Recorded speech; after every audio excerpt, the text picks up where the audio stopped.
Assalamualaikum warahmatullahi wabarakatuh.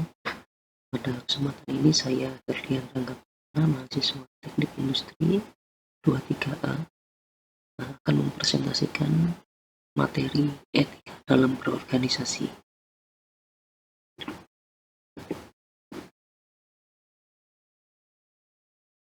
Poin pertama adalah mengapa etika penting dalam berorganisasi.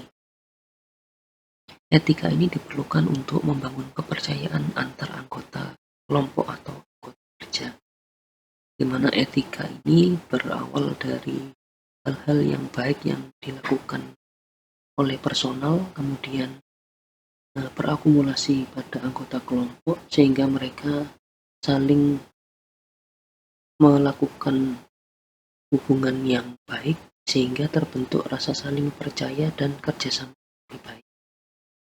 Kemudian dengan etika, ketika seseorang melakukan suatu hal dengan baik, maka akan meminimalkan konflik internal sehingga mengurangi potensi perselisihan. Kemudian yang ketiga, dengan pelaksanaan pekerjaan yang menjunjung tinggi etika, maka organisasi tersebut akan memiliki citra yang positif di publik, sehingga reputasi dari organisasi atau perusahaan tersebut menjadi baik. Kemudian selanjutnya, dengan pelaksanaan etika kerja akan meningkatkan efektivitas kerja, karena tiap personal akan mendukung hal-hal yang positif untuk kemajuan dari organisasi atau perusahaan tersebut.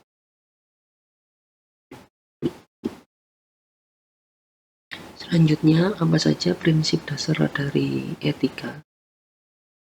Setidaknya ada 4 hal yang menjadi prinsip dasar pelaksanaan etika dalam suatu organisasi. Yang pertama adalah kejujuran. Kejujuran di sini berarti sikap transparansi atau integritas dari tiap anggota organisasi tersebut dalam setiap tindakan, aktivitas, khususnya dalam pengambilan keputusan.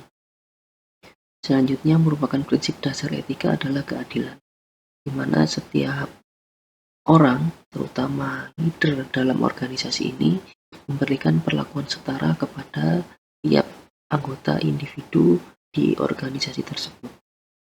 Kemudian yang selanjutnya yang menjadi prinsip dasar etika adalah tanggung jawab, di mana pengambilan keputusan harus didasari dengan kesadaran akan dampak-dampak yang akan ditimbulkan oleh keputusan tersebut. Selanjutnya, yang merupakan prinsip dasar etika adalah rasa saling menghormati antar anggota organisasi, baik terkait perbedaan pandangan, cara kerja, kemudian keputusan yang diambil, maka tiap anggota organisasi harus memberikan rasa hormat terhadap orang. Selanjutnya, etika dalam komunikasi yang pertama adalah memastikan komunikasi yang dilakukan jujur, menghindari data yang tidak benar, manipulasi, atau informasi yang tidak benar. Kemudian penggunaan bahasa yang sopan dalam komunikasi antar anggota organisasi tersebut. Kemudian selanjutnya adalah menjadi pendengar yang aktif. Di sini berarti memberikan perhatian penuh kepada pembicara, sehingga apa yang diucapkan oleh pembicara dapat ditangkap dengan baik oleh pendengar. Kemudian yang selanjutnya adalah ketika menyampaikan kritik, maka merupakan kritikan yang konstruktif, dengan tujuan untuk memberikan masukan terhadap tujuan atau goal dari organisasi tersebut.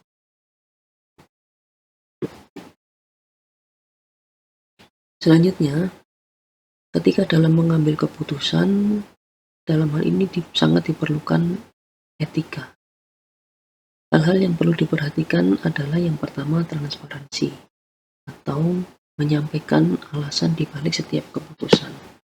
Alasan ini harus berdasarkan dengan latar belakang yang kuat berdasarkan data-data yang terkumpul di lapangan. Kemudian yang selanjutnya Ketika mengambil keputusan, harus mau menerima masukan dari setiap anggota, di mana masukan ini tentunya adalah masukan yang konstruktif atau membangun terhadap tujuan organisasi tersebut. Kemudian memprioritaskan kepentingan bersama. Jadi keputusan yang diambil tentu merupakan keputusan yang mendukung tercapainya tujuan dari organisasi. Selanjutnya, dalam mengambil keputusan, maka harus disesuaikan dengan nilai-nilai luhur organisasi, yang mana sudah dicantumkan dalam visi dan misi organisasi. Selanjutnya, etika ini sangat berperan penting dalam kepemimpinan. Jadi seorang pemimpin harus menerapkan etika dalam proses kepemimpinannya. Hal-hal yang perlu diperhatikan sebagai seorang pemimpin dalam menerapkan etika dalam organisasi, antara lain yang pertama adalah memberikan teladan. Tentu seorang pemimpin harus mampu memberikan teladan dengan mencontohkan etika berperilaku, berkomunikasi yang baik dalam organisasi tersebut. Kemudian selanjutnya adalah seorang pemimpin harus mampu bersikap adil, tidak memihak dalam membuat suatu keputusan. Kemudian yang ketiga adalah seorang pemimpin harus bisa menghargai kontribusi anggota.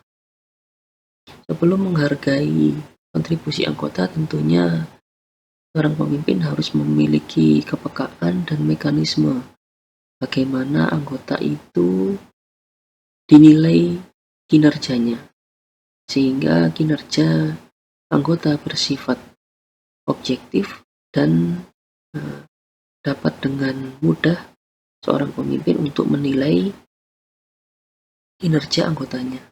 Dari penilaian kinerja tersebut, maka seorang pemimpin dapat memberikan penghargaan atas apa yang telah dilakukan anggotanya. Kemudian selanjutnya, pemimpin perlu membina lingkungan yang positif. Di sini pemimpin wajib untuk memiliki kemampuan untuk mendorong tiap anggotanya untuk mau dan mampu berkolaborasi untuk mencapai tujuan dari perusahaan atau organisasi. Kemudian, contoh pelanggaran etika dalam organisasi antara lain adalah ketidakjujuran. Dalam hal ini, contohnya adalah laporan keuangan. Bisa jadi dalam hal yang lain, tidak hanya laporan keuangan. Bisa laporan stok barang atau laporan hasil pekerjaan dari tiap-tiap bagian. Yang kemudian yang kedua, contoh pelanggaran adalah adanya diskriminasi oleh pimpinan di tempat pekerjaan yang berpotensi menimbulkan konflik internal. Kemudian selanjutnya adalah penyalahgunaan wewenang, di mana pimpinan dalam hal ini memanfaatkan posisinya untuk kepentingan pribadi. Kemudian termasuk contoh pelanggaran dalam etika dalam berorganisasi adalah komunikasi yang tidak transparan, sehingga menyebabkan kurangnya kepercayaan antara anggota organisasi. Kesimpulannya, yang pertama, etika organisasi adalah fondasi dari suatu organisasi untuk mencapai kesuksesan, di mana etika ini seharusnya menjadi budaya kerja dalam suatu organisasi tersebut. Kemudian kedua, pimpinan menjadi pelopor terlaksananya etika dalam organisasi, di mana pimpinan menjadi inspirasi bagi anggotanya. Kemudian selanjutnya, setiap anggota memiliki peran dalam menjaga etika organisasi.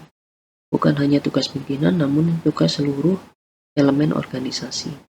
Kemudian yang terakhir adalah etika berkontribusi pada keberlanjutan organisasi. Etika berkontribusi pada upaya untuk mencapai visi misi organisasi dengan cara-cara yang positif dan konstruktif.